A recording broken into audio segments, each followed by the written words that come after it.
Thank you for listening today on Revealing Wholeness, sponsored by Infinity Whole Health.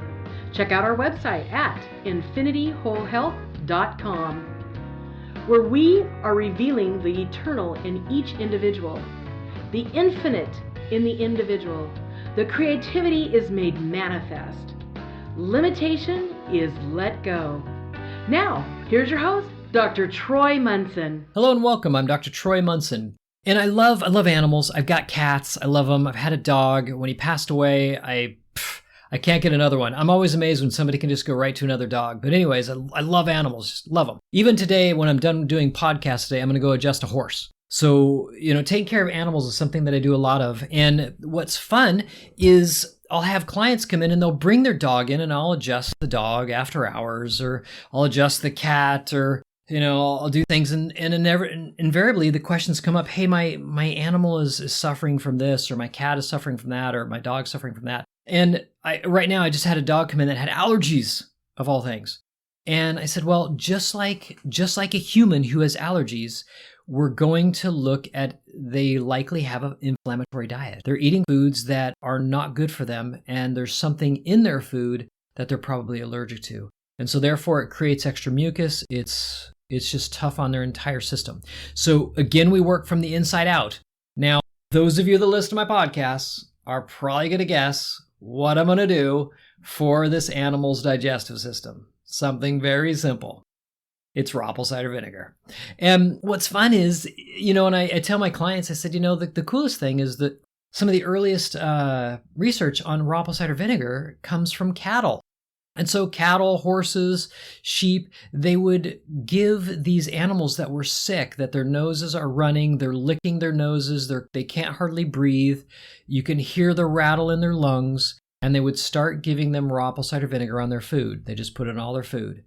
And they would find that within, roughly 24 to 36 hours that their nose was not running anymore. They wouldn't be licking their nose. Their nose would not be drying out because they were breathing through it all, the whole time. But they would also find that their digestive system would be better, and all of a sudden their bowels would be better. And very shortly, they would eat less food, and they would actually be much healthier animals. And so it's no wonder that if an adult or even a child starts doing apple cider vinegar, that their gut begins to change, their gut bacteria begins to change, their colonies in their gut change. Now we don't need these probiotics all the time that they're now doing for animals in their feed. But let's just be honest, where does I think it's more than 50%, if not more than 90% of all antibiotics goes into animal feed. And so we're constantly disrupting these animals, whether they're cattle or sheep or horses, to dogs and cats, guinea pigs, what have you. But I tell you, if you put raw apple cider vinegar on their food, you are now going to have an animal that starts doing better and better and better, because we're strengthening their digestive system. We're completing digestion. We're also, with raw apple cider vinegar, basically antiseptically killing bacteria and funguses that are on their food. It's just helping them in so many different ways. Now, cats usually have less of an issue because their body temperature is higher than dogs, but they do get gastrointestinal issues. I have pills that I'll feed my cat that are all natural, and it's like stomach lining and intestines and things in a pill that helps their gut. I'll make a little noise with my tongue, and the cats immediately know what I'm doing. Or if we start opening our pill bottles, the cats will sit at the edge of the kitchen and they're waiting for their pills. And so on the top of the lid it says cat pills. And so we feed them cat pills and they will literally devour them. They love them. And so if you're doing the right food supplement, your animals actually should like to eat the supplement. Sometimes I'll give some of my clients a sample of 3 different pills. I say, hey, put these 3 pills on the floor, call your dog in and see which one they go to. And the one they go to is the one I'm going to do. And so it's kind of fun because they can smell exactly what it is they need in the food that they want. Now, they might eat all 3, but I want to know which one do they go to first. And so when you give something like yummy liver and spleen and whatever organs that are in a pill to an animal, they're going to like it no matter what. But they're probably going to be drawn to one over the other. So again, raw apple cider vinegar is where we're going to begin. way ahead of doing something specific like doing nutrition. And it's not for those, like I've got clients that have horses and I have equine formulas that I'll do with my clients. And they're like, I can't believe how much my horse loves this formula. And so, animals that want to eat what you're giving them is a great indicator that whatever it is, they can smell it and they want it. And so just to reiterate, I think probably a year and a half ago, I remember doing a podcast on raw apple cider vinegar in cows. And DC Jarvis, he would put a couple, 3 tablespoons on the feed of cows. And what he would notice is that in a very short period of time that the cows were healthier, their coat looked better, they wanted half as much food, and they produced twice as much milk. And so when you give something like raw apple cider vinegar to an animal, whether it's a dog or a cat or a horse or a cow, you improve digestion so much that now they process their food to its completion. They're able to absorb the proteins and vitamins and nutrients and minerals better and the fats, and now they need to eat less. Their cravings go down, if you will. And I see the same thing in us humans. As I do raw apple cider vinegar, I notice that I want to eat less. I get full more quickly, and I'm more satisfied and more sated. I can go longer between meals, and my blood sugar is much more stable.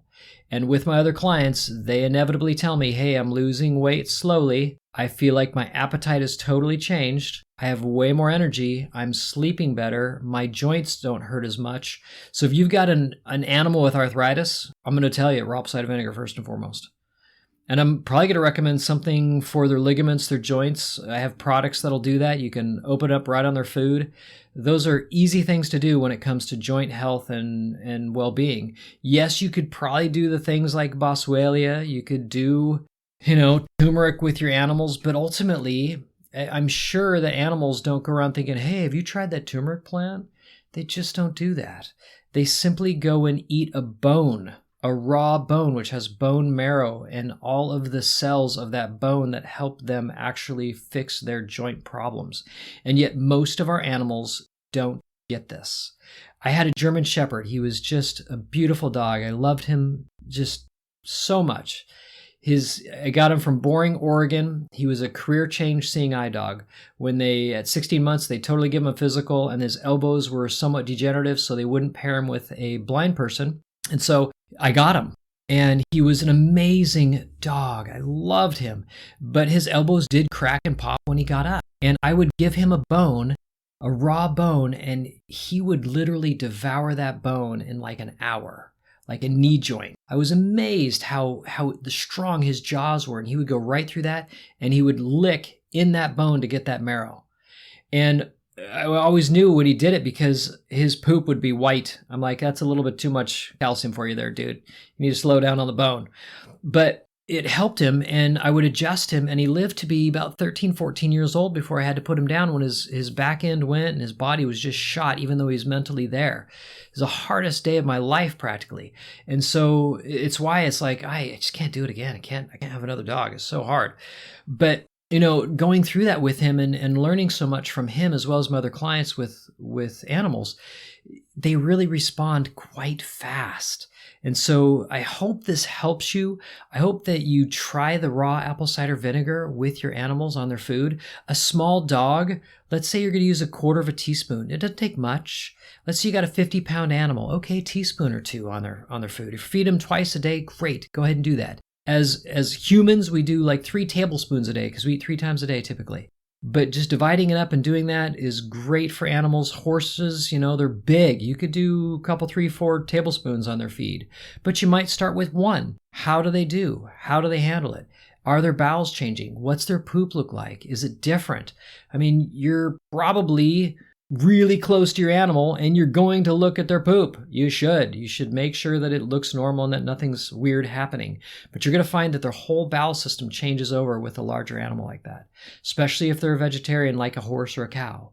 Where dogs more carnivorous, it's okay to do the raw apple cider vinegar with them, but you're just going to do small amounts and you're just going to watch their gut change. So if this works, definitely shoot me a line. Let me know. Give me some feedback. I always love hearing from folks, not just my own clients, but from the population at large. And until next time, hope everything is great. I'm Dr. Troy Munson. The information on Dr. Troy Munson's podcast is meant to educate the listener and is not intended to diagnose, treat, cure, or prevent disease.